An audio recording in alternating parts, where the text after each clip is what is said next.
Mutual presents Under Arrest. Into your cells.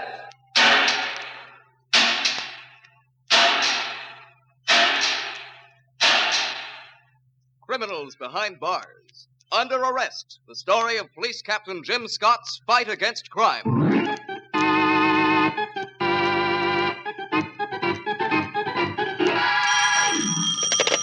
Captain Scott. Harry Gavin, Jim. Yeah? I'm at Madame Cherini's. Great.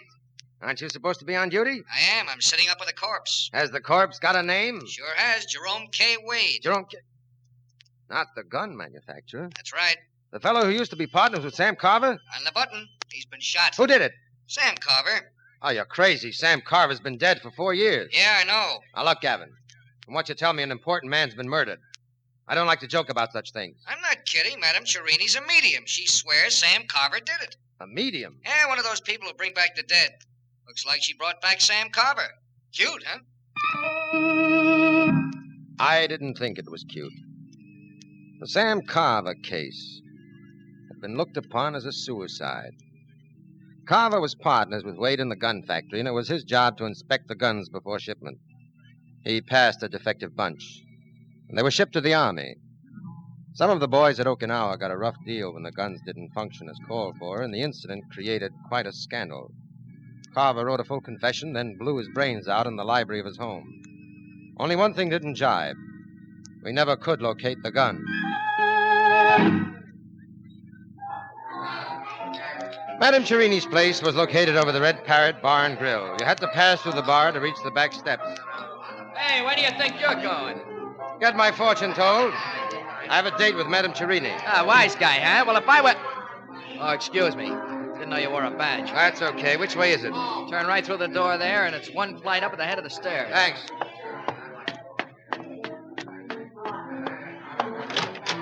Hello, Captain.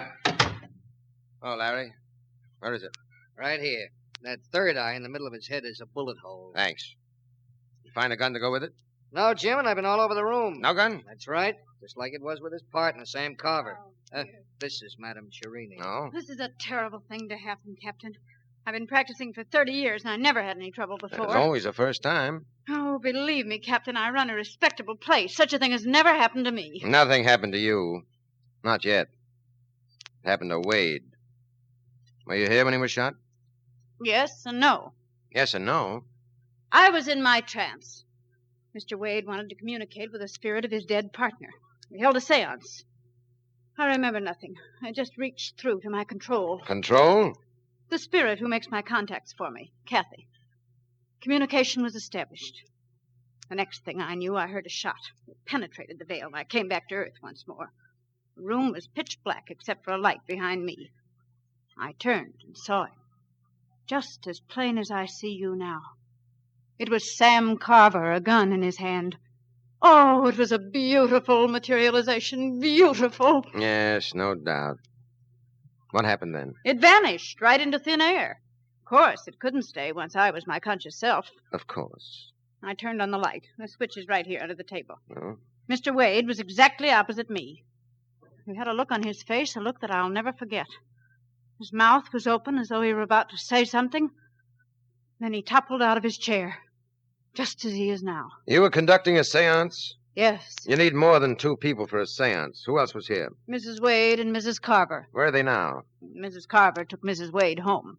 You mean Mrs. Wade saw her husband shot and she left just like that? Oh, she was hysterical. She kept screaming about divine judgment, and our husband got what he deserved. Benny might be able to tell you more about it. He helped her out. Benny? The bartender downstairs. He came running up just as soon as he heard the shot. Do you want to talk to him? Yeah. Yeah, go get him, Larry. Check. I think it might not be such a bad idea to question this Benny. While Gavin went to get the bartender, I took a look around the room. Nothing unusual about it. No secret trapdoors, sliding panels, nothing like that. There were heavy plush hangings, but they covered bare walls only. A low-hanging chandelier hung over the round table, and the light switch, as she said, was under the table. But you couldn't see any props, nothing to create contrived effects. Madame Cherini herself didn't look the part of the conventional medium. except for the fact that she was dressed completely in black and had a pair of the deepest, blackest eyes I've ever seen. Here he is, Captain. Hello, Benny. Captain? Madam Cherini tells me you rushed up to the room as soon as you heard the shot. Is that right? Yep. Why? Why? Weren't you afraid of getting shot yourself? Oh, I see what you mean, Captain. Well, no, frankly, I didn't think of that. Madam Cherini's a good friend of mine. I only thought she might be in trouble. And you're not afraid of guns? Not as much as most people, I guess. In a way, I'm kind of used to them. Where did you get used to them? Okinawa. Okinawa? Yeah, it was a war. Do you remember? Yes, I remember, Benny. I also remember a certain ugly incident. Bad guns delivered to our boys in a certain company. Could be some of your buddies died on that account. Jerome K. Wade and Sam Carver manufactured those guns. I'm not saying Wade didn't deserve to die, Benny. I ain't saying he didn't deserve it either. I think that... Hey, why look at me? I didn't do it. There was nobody in the room but the women when you entered, and nobody could have passed you on the stairs. Maybe you didn't run into the room at all, Benny. Maybe you were here all the time. Nuts, I was down at the bar waiting on my customers till I heard that shot. Why couldn't it have... Yes, exactly. Why couldn't it have been one of the women? I don't think so. As I remember seances, you all hold hands around the table. Isn't that right, Madam Cherini? That's right, Captain Scott. And Wade held each of the women by the hand, and they in turn held the hands of Madam Cherini. Doesn't seem possible, unless all three women were in league to kill Wade. In that case, the other two could have released Madam Cherini, but that seems like too long a shot. Yeah? Well, then maybe you can explain how I got to look like Sam Carver, huh? They all agree that it was the ghost of Sam Carver who killed Wade. Who do you mean all? Mrs. Carver, Mrs. Wade, and Madam Cherini here. That's right, Captain. We all recognized him. There couldn't have been any doubt that it was Sam Carver. Sam Carver's been dead for 4 years. Yet you're sure you recognized him. You must have known him well. Very well. Sam Carver was interested in spiritualism. Mr. Wade always used to laugh at him. Yet you claim it was Wade who asked for this seance. And it was here he was murdered. Now, who killed him? Sam Carver. Bunk. Dead men don't go around killing people. In my profession, Captain, you find out that dead people are not quite as dead as they seem. I got a funny feeling as I looked at the corpse. There was something in the expression. Kind of fixed smile. And the bullet hole Larry Gavin had described as a third eye. For a moment in the dim light, I could have sworn the dead man winked. But it's my job to catch live murderers, not ghosts. Jerome K. Wade was killed by a slug from a .32. Nothing ghostly about that. But as far as the gun was concerned, it might just as well have been ectoplasm. I warned Madam Cherini and Benny, the bartender, not to leave town. Lieutenant Gavin went to look up Mrs. Wade and get her story. Myself, I went to pay a call on Mrs. Sam Carver. Captain Scott, I'm so sorry to have kept you waiting. Quite all right, Mrs. Carver. Naturally, you're upset. Naturally. First Sam, then poor Jerry. Would you care for a drink? I think I need one. Thank you. I don't. She looked anything but upset. Mrs. Carver must have been quite a beauty in her day, and her day was not quite past. She moved like an animal with a lithe, sensuous grace. She smiled invitingly and sank down on the couch beside me, sipping her drink. Pity we have to meet always under these circumstances. Isn't it? I won't pretend I'm exactly grief-stricken about Jerry Wade. He was just as responsible as my husband, even more so, for that arms shipment. Yet poor Sam took all the blame. What happened tonight? Exactly. Probably just what you already heard. Mr. Wade invited me to attend this seance. I thought Mr. Wade didn't believe in such things. No, but he knew I did. Oh? Sam and I were always great believers in spiritualism, and especially in Madame Cherini. Well, what was Wade's idea? To convince me he had nothing to do with Sam's passing. I've always suspected something peculiar about my husband's death. I could never quite believe that Sam committed suicide, although it was I who found the body and the gun was right next to his hand. That gun. What happened to it? It simply disappeared. Like the murderer disappeared tonight? Murderer? I'm sorry. The truth is, Captain, I don't like my husband being called a murderer. Your husband? Oh, you mean the ghost. I saw it with my own eyes. So did the Wades and Madame Cherini. There couldn't have been any disguise. Well, it was dark in the room. There was a light around him. He was pale and his eyes were burning. He looked straight at Jerry Wade. The same gun was in his hands. The same gun? How do you know? Don't ask me how, I just knew. Yes, go on. He looked straight at Wade, and I heard Wade say in a strange, broken voice, No, Sam, I didn't mean to do it. I didn't mean to, honest. And then... Yes? My husband uttered one word, murderer, and fired. Madame Cherini awoke, and my husband disappeared. With the gun? Of course. Now, look here, Mrs. Carver. That was no ghostly bullet which killed Jerry Wade. It was a real bullet like the one which killed your husband. By the way, who was present in this house the night your husband was shot? Was shot? You don't think he killed himself then? I'm not sure. In any case, he was shot. I'm asking you who was here. Well, there were Mr. and Mrs. Wade, my son. Your son? John. He'd just come home from college. There was quite an argument between him and his father. It was on account of that scandal about the guns. Where is he now? Away at school at Yale. Yes, go on. Anybody else? Oh, yes, of course. There was Madame Cherini. She stayed to dinner. We were going to have a seance later. Who was the last person who saw your husband alive? Madame Cherini, I think. She had a talk with Sam in the library. Sam was very upset about the argument with John.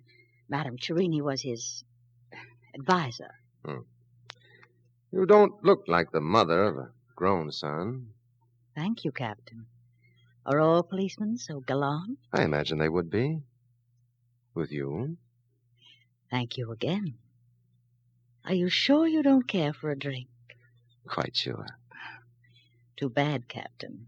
We could both do with a bit of relaxation.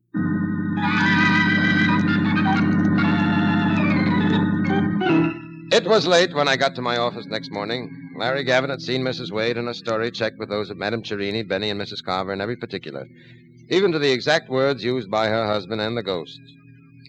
Lieutenant Gavin had his own theory about the crime, and I wasn't too sure he was wrong. Jim, I say it's all hypnosis. This medium sets up the mood, gets them all into a frame of mind where they're ready to believe anything. She shot Wade. It was dark in that room. How else could anybody plug him right in the middle of the forehead without being close up and knowing exactly where he was sitting? Well, maybe an ordinary guy couldn't, but a ghost could. Now, don't tell me you're going soft in the head, too. Well, all the stories check. They couldn't all have been in on a plot to kill Jerry Wade. I don't say they were. I'm saying the old gal hypnotized him. It adds up. Maybe. I'd like to check with ballistics first. Captain Scott, get me the lab. Yes, sir. Yes? Captain Scott, did you check the Wade bullet against the bullet in the Carver file? Yes, I did, Captain. Well? It's from the same gun, Captain. There's no doubt about it. Are you sure it's from the same gun? I'm positive. Thanks. Well, that clinches it. It must be the medium. Why? Wasn't she there the night Carver was shot? Right. Aren't all these mediums pretty good sleight-of-hand artists? Right. Wouldn't it have been a simple matter for a good magician to divert attention and pick up the gun in Carver's hand? Right. And wouldn't she use the same gun to kill Wade? Wrong. Why not? Why should she plan a murder in her own home, where everything points against her? So she could blame it on a ghost. What motive would she have in killing Wade? He thought she was a phony. He was an enemy of Sam Carver's, one of her oldest friends. Not enough. Nobody risks the chair for that. Then what do you think? The ghost did it? Maybe. Oh, have you gone nuts? Maybe. Get me the Red Parrot Bar and Grill. What are you going to do? Make an appointment with the ghost. Oh. Hello? Benny, Captain Scott. Oh, yeah, Captain. Could you call upstairs and bring Madame Cherini to the phone? You don't have to call her, Captain. She's right here. Oh, well, you know, she's right there. Madam Cherini, this call is for you. Take it here. Yes, Captain Scott? Madame Cherini, you claim you brought back the spirit of Sam Carver last night. Materialized, I think, is the word you used. Yes, Captain.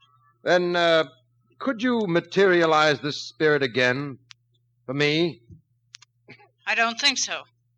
Why should you want me to do that? I'd like to remind you, Madame Cherini, this ghost is wanted for murder. Oh, nonsense, Captain. You can't electrocute a ghost. We can try. I won't do it. Madame Cherini, I'm afraid you don't realize your position. If you're a faker, Then the ghost killer is something cooked up by you, and you're under suspicion of murder.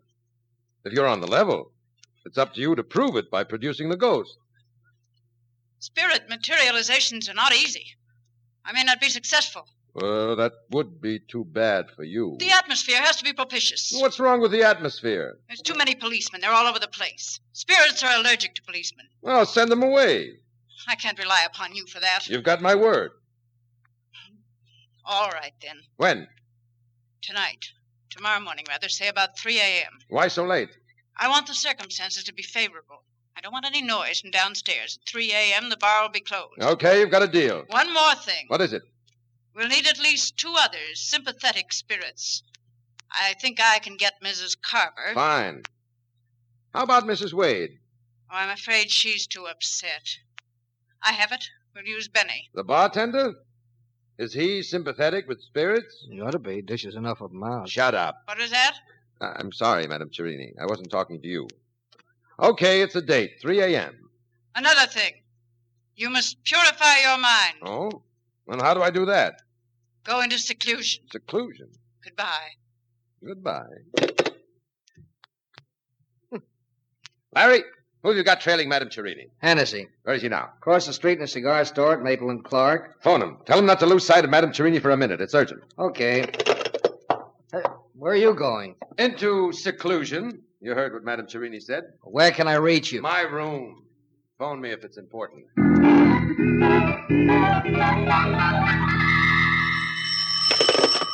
Hello? Jim, Larry Gavin, and this is important. Yes? Hennessy's been telling Madame Cherini she's gone to Mrs. Carver's house. Only natural. She's inviting her to the seance. She's been in there with her for over an hour. If all she wanted was to invite her, she could have used the phone. I see. Okay, I'll take care of it. You going to the Carver house? No, I'll wait for Madam Cherini at the bar in the room. Is that the way to purify your mind? It's my way. Did you call the boys off? Yes, Captain. Do you think it's smart? I'll let you know after tonight. All right, if anything comes up, I'll be at the bar. Why, I wish I were a captain.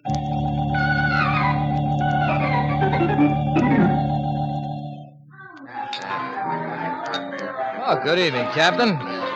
What's your pleasure? Anything with the original label? Madam Cherini told you about the seance? Yeah. Ever been to one of those things before? Yeah, lots of times. I'll have to hold your hand tonight, Captain. You mind? No, not so long as somebody holds your other hand. Here it is, Captain. Well, here's mud in your eye. Not mud, Captain. Ectoplasm.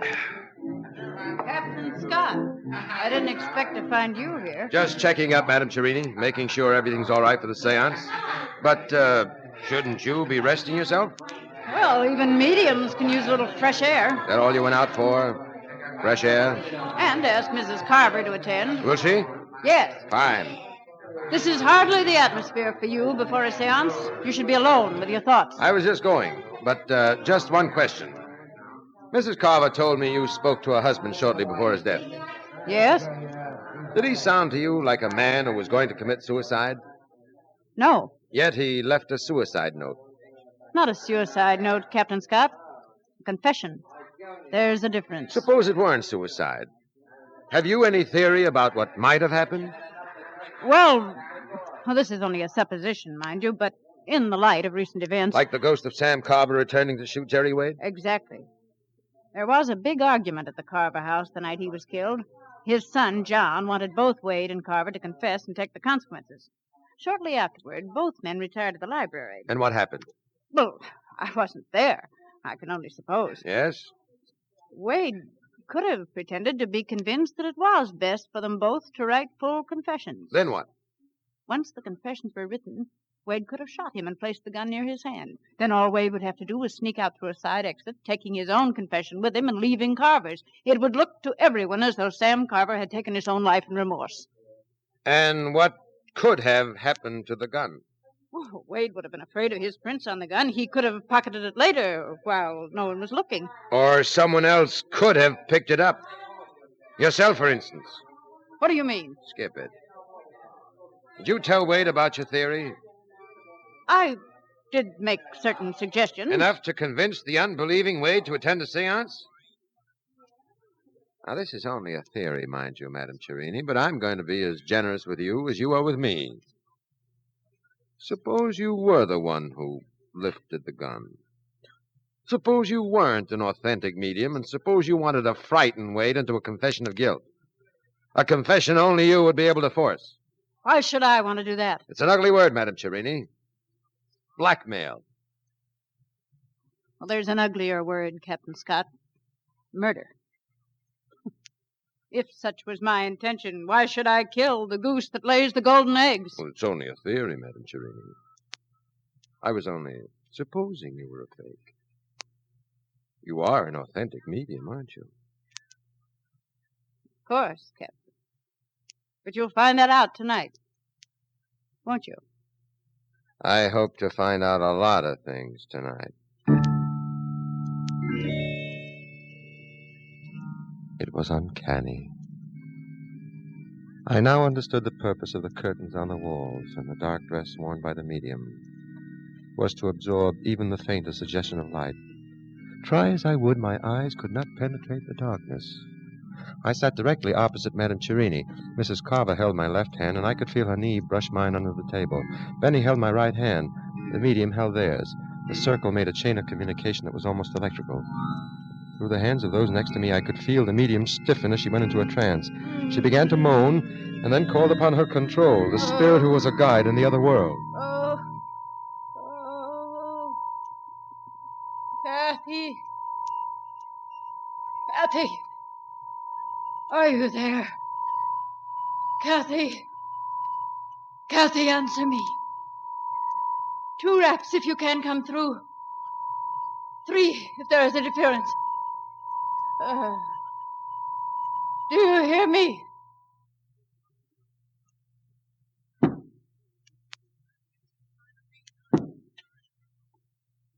Good. Are the channels clear tonight? 2 raps, yes. 3, no.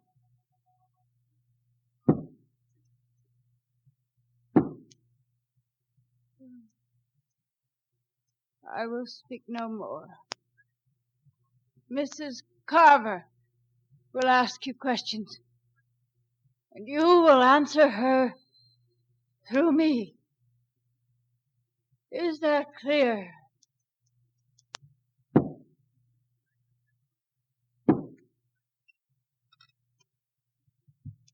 Kathy, can you hear me?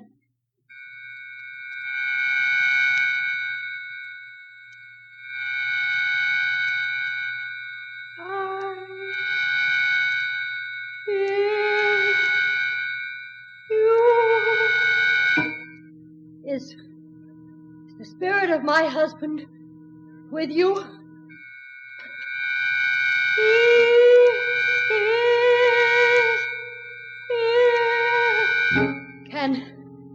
Can you make him materialize? Kathy, can you hear me? Can you make my husband appear?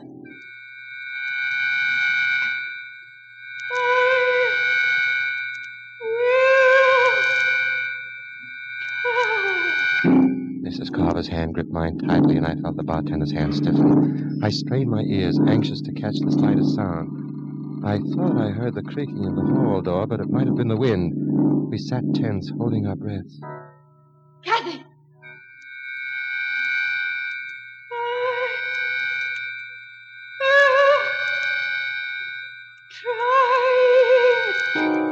I couldn't believe my eyes. Slowly, a circle of light began to form at the other end of the room. A man's head and shoulders were framed in the light as though suspended in midair. The face was supernaturally pale, the eyes dark and glowing. Sam! Sam! Captain Scott is here. He's a policeman.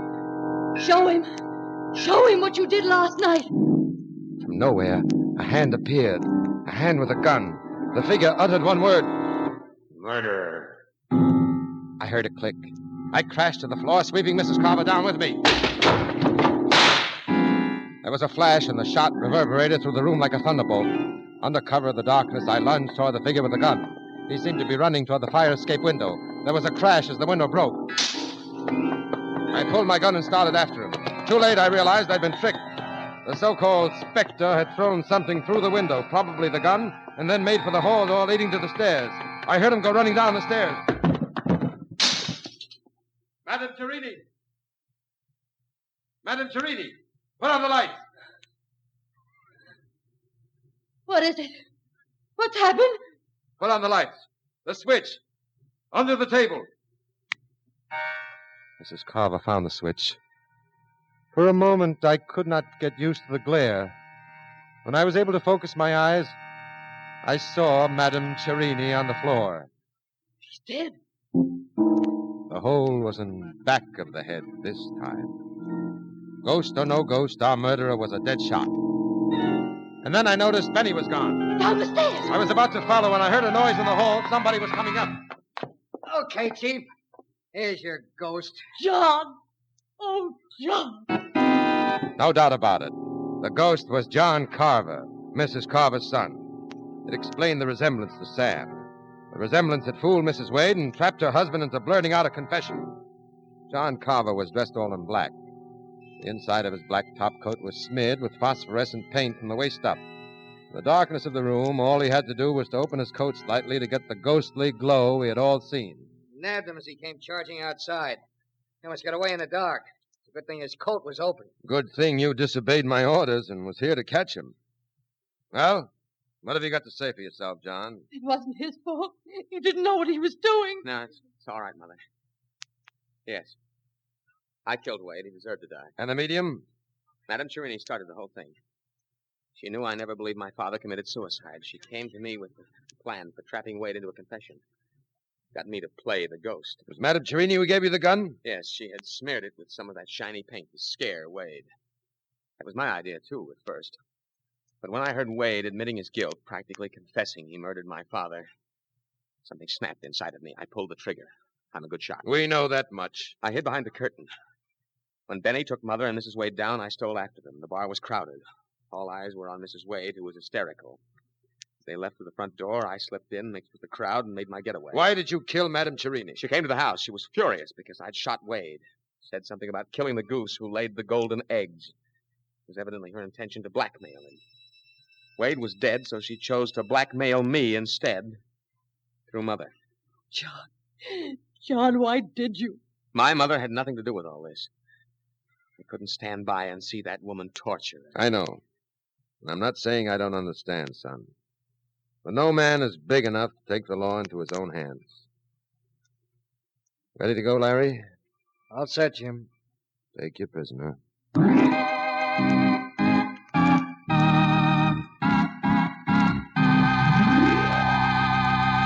Under arrest.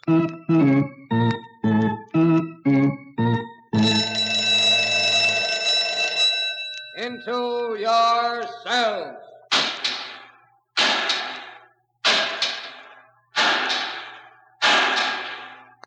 All prisoners present and accounted for. You have just heard Under Arrest, presented by Mutual, a new series featuring Joe DeSantis as Police Captain Jim Scott. Under Arrest is directed by Martin Magner. Today's drama was written by Norman Lessing. Original music is composed and played by Milton Kay.